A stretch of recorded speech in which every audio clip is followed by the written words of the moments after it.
Hello everyone. Today we have Eugene, a senior teacher from Riverside Primary School. Today we want to talk about teaching intention. Why do we choose this topic? Is because both of us did this TPI. TPI stands for Teaching Perspectives Inventory. A lot of time when teachers do this inventory, we might tend to notice that our action and our belief and our intention do not match.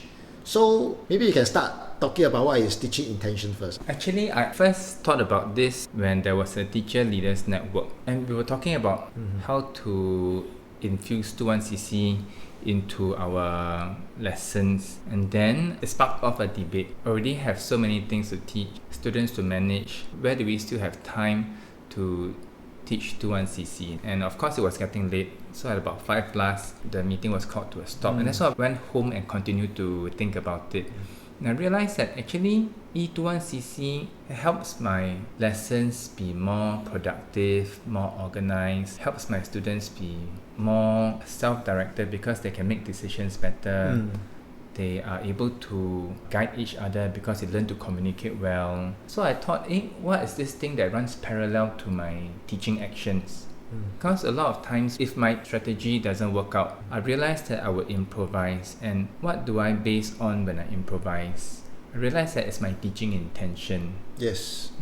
When you say improvise, I suddenly remember this advice from experienced teachers when I started teaching. They always say, one lesson plan, two different teachers, the outcome can be totally different. So the thing is, okay, then why? Why is it when two different teachers teach, the outcome is very different? Student can be very engaged under one teacher, and then student can be super disengaged in another teacher, and the lesson plan is the same. Then why? What's the reason? So I believe that it's the intention. Let's say the teacher strongly believe that students should be self-directed, and then the lesson plan is a very teacher-directed kind of lesson plan. So it means teacher teach this, teacher teach that, then you go for drill, then I give you some learning cues, then you just follow the learning cue. Because this teacher believes that students should be self-directed. As the student do it the teacher might add in and say, hey, I want you to explore first before I tell you the learning cues. Then the teacher start going around and ask the whole class, okay, so have you come up with some learning cues? Why not you all just share with your partner what have you learned? Then if the student is not motivated and the student still rely on the teacher too much, don't dare to discuss with their partner, the teacher will think that, no, I want the student to be self-directed. I want the student to... So you won't feed the answers, is it? So I insist, correct. So it's like, I won't tell you. Maybe the teacher will motivate, give them motivational talk to tell them, believe yourself, just share what you think is correct. There's no wrong answer, whatever. But then another teacher who don't have this student to be self-directed intention, the teacher may just give the answer. The outcome is very different, even though lesson plan is the same. I think that in a lesson there are many things to balance. Like in a PE lesson, we want to balance between having rules and boundaries and students to be free to explore. I think we have to balance between inviting the students to do something versus also compelling them to do it because we believe that it's good for them. There's also the balance between individuals and the community or the collective. There's a time for them to spend time alone practicing or spend time alone thinking, but there's a time to discuss, time to do things together, succeed together. So I think that even these can be in teaching intentions. Yes. If my teaching actions is like the walls, then the teaching intentions are like the beams and pillars. It keeps everything together. So I read somewhere, this is a TPI book introduced to me by Ting, our MTT, and he says that a teacher who is passionate, they're very passionate about what they want their students to achieve. Yes. But achieving is not the LOs, but maybe self-directedness or problem solving or working together. They are our desired outcomes of education. He also says that the teaching intentions gives direction for the teacher and also justifies the action, meaning I have a reason why I want to do this. Yeah, when you say passionate teacher, what does a passionate teacher look like? The student can be inspired and motivated because of the passion. Yes. If I want to break down how does passion look like, Wow. I will say the action and the intention and the belief is aligned. So if let's say, so if the teacher believes that students should be hardworking, then the intention of the lesson is to make the student work hard. So what would the action look like? Maybe if the teacher noticed that the class is not trying hard enough, the teacher may gather the class and talk to them. Oh yeah, like if I do end of term PE reflection, the student gave me one word answer and say, no, you have to try harder. Right? This is working hard, right? Try harder. Let's have one line or two lines. Then others will coming in with 2 lines or 3 lines and say, okay, the content is still not good. Okay, maybe write a bit more. Right? Tell me a bit more. Tell me more. Or you can also say things like, I don't care whether you think the answer is wrong. I just want you to write again and do again. Do some more. Write some more. Or say some more. Or something like that. Then as a student do more or practice more, they will improve. And then when they improve, that's when the teacher says, see, hard work pay off, right? Or something like that. So now all these small little action and things that we do, right, makes the student think that you are a passionate teacher. You know, we always say that teacher make 3,000 decisions a day, right? Usually the decision we make is based on our intention. The question is, what is our intention? And the intention is what is we believe in. We believe that students should be responsible, self-directed, or hardworking, right? Then the intention should guide our decision. The more we do it right, the more our student will think that, oh, okay, this teacher care about me. This teacher want me to work hard. This teacher want to prove that I can. And I don't think we are neglecting the LO or the syllabus. No. Because let's say we are teaching badminton overhead clear. And then our intention is we want the student to be hardworking or self-directed. We want to give the students space to explore, to believe in themselves. Then as they are practicing their overhead clear, right, they will definitely make mistakes. Yes. And then student will see mistake and they will give out very fast. Will people judge me? Will people think that I'm not doing overhead clear? Will the teacher come and give me feedback? So I better don't try so hard. So when the teacher come near me, I try not to... Don't make mistakes. Yeah, I try not to make mistakes. And then sometimes so afraid that you're not learning anything at all. Okay. But if let's say the teacher just keep focusing on, well, just practice more, believe in yourself, explore. If you're wrong, never mind. Or you keep saying this kind of thing, the student will slowly stop being afraid of making mistakes, and then the student will embrace mistake, and then the student will just practice more and more. Then the student will achieve the LO faster. They will even achieve it faster. Yes, they might even achieve it instead of pretending to achieve, because they don't want to fail, don't want to get scolded or given feedback. So they also recently read this quote: if achieving the learning outcome is more important than the learning, AI wins. Something like that. It's like, if we want to show teacher that we can produce a very good answer, then I will copy from AI. Oh, right. Okay. Yeah, but if let's say the teacher say the AI will give you a wrong answer, I want you to critique what the AI say or something like that. Then maybe you will discuss your partner. Then what the AI say? What is wrong? Then you go deep into learning. Then you start to enjoy learning. Then learning wins, then not AI. I hear that is the teacher's intention is to bring up the critical thinking of the student instead of just wanting the perfect answer. Yes. Is that right? Because we always say, what happens if everybody use AI? Yeah. What if people copy and then they're not learning at all? Actually, it's not true. AI can help us learn deeper, or AI can enhance learning if we use it correctly. But it still depends on the teacher. Recently, I watched the CNA about AI doing homework for us. Then the person in the video was saying it's the teacher that makes the difference. It's not whether AI works or not work. It's the teacher intentional. The teacher want critical thinking. The teacher want problem solving, creative thinking. Yes. Yeah. So how can we teachers know our intentions and beliefs? Why not you share with me? I was thinking that I have a class who is very argumentative. Whatever I say, they want to argue back. I was thinking, why are they arguing so much, and how should my response be?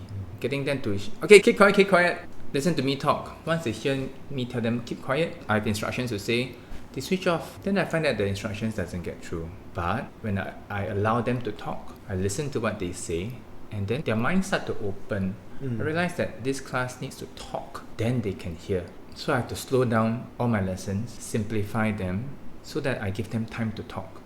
If they don't talk, they cannot sense make, they cannot process. So I was wondering, what's my teaching intention here? I think I really want students to learn. Okay. Meaning, I'm not happy enough if they just do what I say. Or I'm not even happy enough to tell them, and then whether they do or not, it's up to them.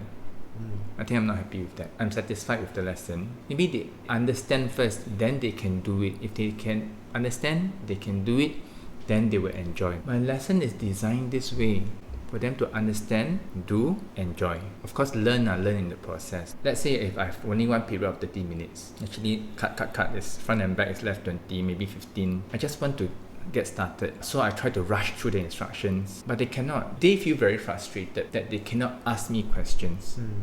And so the practice is a mess. I get frustrated because the lesson doesn't work out. So I learned that one period, maybe I have to do something really, really simple. I leave to something a bit more complex to the double periods. Let's say you ask me, right, I may not have that intention.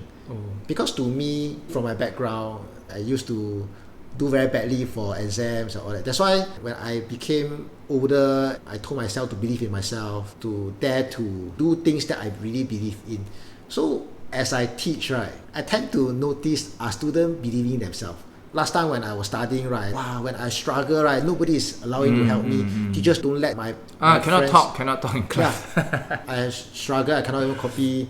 So that's why I have this belief that students should help one another. So when I teach, right, I also tend to see, are students helping one another? Are students kind to one another? Do students believe in themselves? So this become my belief, and as I teach, right, that also become my intention. And then when students help one another, right, I saw that the students are actually thinking and they are trying to make sense for their friends when they help their friends. That is when I realized, they are thinking, they are trying to understand the topic. But that is not my intention. I just want them to help their friends. I want them to kind their friends.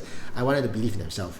But yet you will still get there. Yeah. They will still get there that they are thinking about it and they're understanding it. So I think your belief is you want students to think about the answer. That's why you always ask questions. But my belief is I want students to believe in themselves and help their friends. Because our belief is different, the way we see the class might also be different. But at the end of the day, we must understand how students learn. Students must connect the dots, students must actively learn. The brain must do the work. So I hear 3 layers. First layer is your belief, right? You say that you believe that students should work together. Students should not be alone in their learning, and if they need help, they should be able to ask for help. That's your belief. Your teaching intention then could be to give them as much opportunity to discuss. Yeah. You want to encourage them to voice out the self-belief part also, right? Voice out. And also you want to have a safe environment where they can contribute without being put down. Yeah. So that's your intention. Yes. Then the action would be, I watched your recent video, the volleyball one. You keep saying help one another, help one another. Okay, now pause, help one another, talk about it, and then we continue the practice again. That's a teaching action. So I see the 3 levels here. What keep us going is the passion to teach. And how do we find our passion is, I think we need to understand our belief first. Only when we teach the way we believe, then we will want to continue, because this is what we believe. If we have this aspiration and we know that we are moving towards the aspiration, then we want to continue doing that. But if let's say we have this aspiration and everything we do is all over the place and we just follow what others are doing, then I don't see how we can enjoy teaching, because we are always following somebody. So if we want DI, if let's say my intention is I want students to help one another, then my DI strategy is peer coaching. You get them to self-assess what is the problem they need. Then you discuss what is something that you want to focus on. Then believe in yourself, believe that you can solve the problem by yourself. That's my DI strategy. The intention is different, then the DI strategy is also different. Do you think our lesson plans must show more teaching intentions? Because right now, if I look at lesson plan, there's a lot of teaching actions there. I wonder whether we can input some teaching intentions. I intend to get them to work together. I intend to get them to explore the different techniques, or explore different places to run to get the ball. Or if we're talking about primary school dance, explore different movements. I think that is very important. We are teacher leader when we observe lesson, right? When I started observing lessons, I used to see lesson using my own lens, using my own belief, like how I normally teach. And why this teacher never say like that? Why never do this, never do that? Yes, based on our perspective, right? Yeah. Then I give feedback. I start giving feedback. And then the teacher, the next lesson try to follow my feedback, try to correct the thing. And and then it's totally not her and not. The lesson is very disengaging. Yeah. Even though the teacher try the best to follow. Oh, but it's not her. Yes. Because the teacher don't see what we see, don't believe what we believe in, and the intention is totally different. Yes. Oh wow. So the lesson is very different. You still go back to the one lesson plan. You can put all the things you want her to do, but the teacher will give you the total different outcome. This reminds me of Culinary Class Wars. Did you watch? Okay, no. Okay, on Netflix, one of the chef is the 3 Michelin stars judge, Chef An. He says that he likes to judge the chefs who are in the competition based on their intentions. So the first thing is, what is your intention? How do you intend this dish to taste? Then he judged according to how the chef produced the flavors according to the intention. I thought that's important. If the observer really understand what we believe in and the observer know our intention, the observer will think differently. Yes. So it still goes back to, we always say we want student voice, we want teacher's voice. Why do we want all this voice for? Why do we want student voice? Because we want to understand them. When we understand their aspiration, then let's work towards this goal. Yes. Then the teacher will trust me, because the teacher know I'm here to help you. I'm not here to judge you. Yeah, not like that, but like that. Yeah, right? we're on the same side already. Yes. I was reading something on communication and it says we like others to judge us by our intentions. Yes. But we often judge others by their words. Because we hear words. Yeah. Or like in our teaching, it's the teaching actions, but there's something behind that, right? Yes. Yeah. I think we talked a lot on teaching intention today. Thank you so much for coming.